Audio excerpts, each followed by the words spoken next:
Welcome to VL academy. இந்த வீடியோவில் corporate accounting சப்ஜெக்டில் பேங்க் அக்கவுண்ட்ஸ் அப்படிங்கிற சாப்டரில் எக்ஸசைஸ் ப்ராப்ளம் நம்பர் 14 and 15 நம்ம பார்க்க போகிறோம், which is in page number 12.97. So this is the 14th problem. இதில் வந்து நெட் ப்ராஃபிட் கண்டுபிடிக்க சொல்லியிருக்காங்க.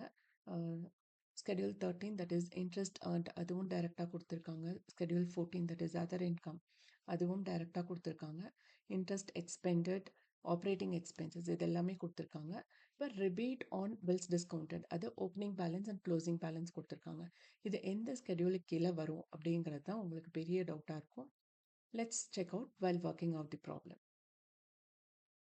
ஸோ இப்போ ஸ்கெடியூல் 13 அப்படின்னு பார்த்துட்டிங்கன்னா இன்ட்ரெஸ்ட் ஏர்ன்ட் அதில் தான் இந்த ரிபேட் ஆன் பில்ஸ் டிஸ்கவுண்டட் வரும்.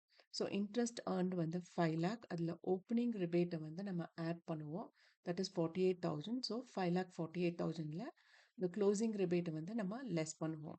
ஸோ லெஸ் பண்ணோன்னா 52,000 லெஸ் பண்ணுறப்ப will get 4,96,000 as total amount of schedule 13 that is interest earned. இப்போ மித்ததெல்லாம் டைரக்டா அப்படியே கொடுத்ததுனால நம்ம அதுக்குன்னு தனியா டேபிள் எதுவுமே போடல, எந்த ஒர்க்கிங் நோட்டும் போடல. Okay, so here schedule 13 we have calculated that is 4,96,000 and other income schedule 14 that is 37,000. இது கொஷனில் டைரக்டாகவே கொடுத்துருக்காங்க. ஸோ இது ரெண்டையும் டோட்டல் பண்ணுறப்ப வில் கெட் 5,33,000.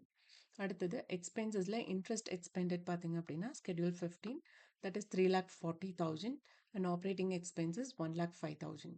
ஸோ இது ரெண்டும் டோட்டல் பண்ணுறப்ப will get 4,45,000 as total expenses.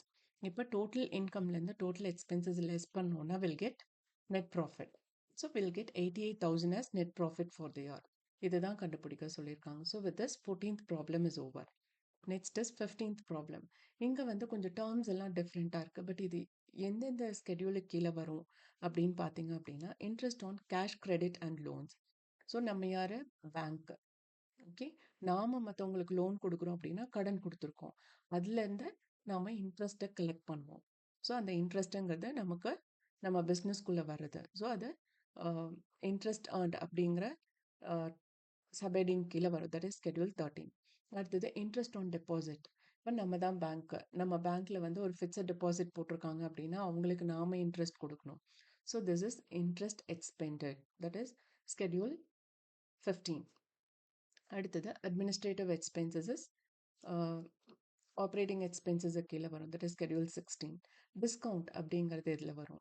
Commission and exchange, rebate on bills discounted, இதெல்லாம் வந்து நம்ம ப்ராப்ளம் ஒர்க் அவுட் பண்ணுறப்போ எந்த இதில் வருது அப்படிங்கிறத நம்ம பார்க்கலாம். ஓகே, அண்ட் இங்கே இன்னொரு இது கொடுத்துருக்காங்க, that is provision for rebate on bills discounted. இங்கே வந்து 2,90,000 கொடுத்துருக்காங்க. மேலே வேல்யூஸ் எல்லாம் பார்த்தீங்கன்னா 3 zeros எடுத்துட்டு ரெஸ்ட் ஆஃப் தி வேல்யூஸ் தான் கொடுத்துருக்காங்க. அதே மாதிரி நாமளும் கால்குலேட் பண்ணுறப்போ last 3 zeros has to be excluded. 290 அப்படிங்கிற மாதிரி தான் நம்ம எடுத்துருக்கணும். So here as I said discount எதில் வரும் அப்படின்னு நான் சொன்ன மாதிரி ஸ்கெடியூல் 13ல் it will come. So interest on cash credit and loan நான் உங்களுக்கு சொல்லியிருக்கேன். நம்ம லோன் கொடுத்தோம் அப்படின்னா நம்ம தான் பேங்க்கு.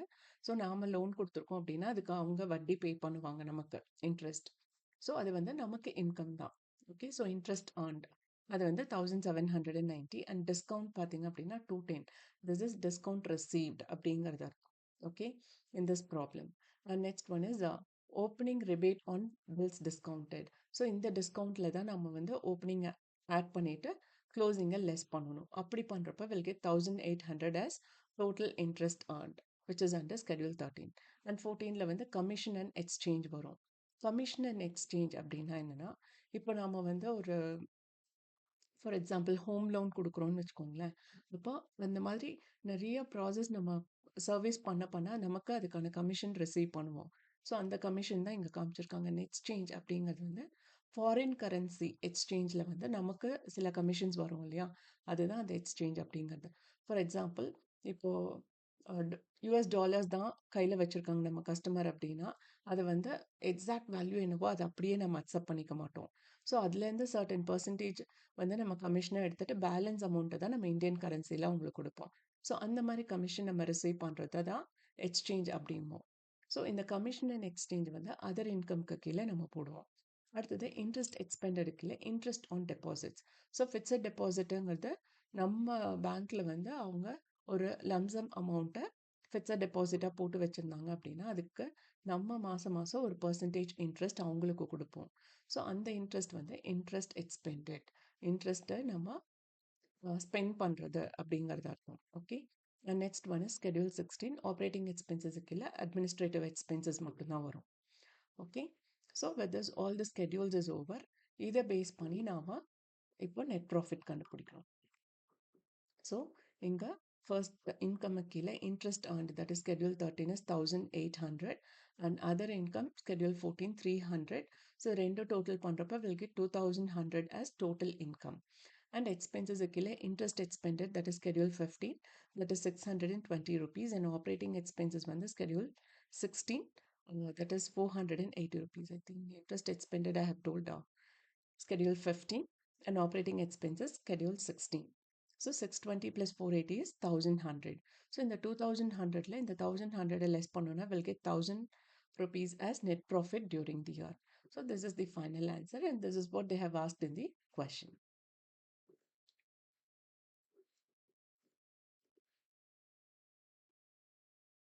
இந்த வீடியோ வாட்ச் பண்ணதுக்கு ரொம்ப ரொம்ப thanks.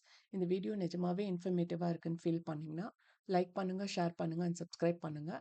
And if you have any doubt in this problem please do comment. என்னால் முடிஞ்ச அளவு எவ்வளோ சீக்கிரம் முடியுமோ அவ்வளோ சீக்கிரம் உங்களுக்கு அதுக்கான ரிப்ளை பண்ணுறேன்.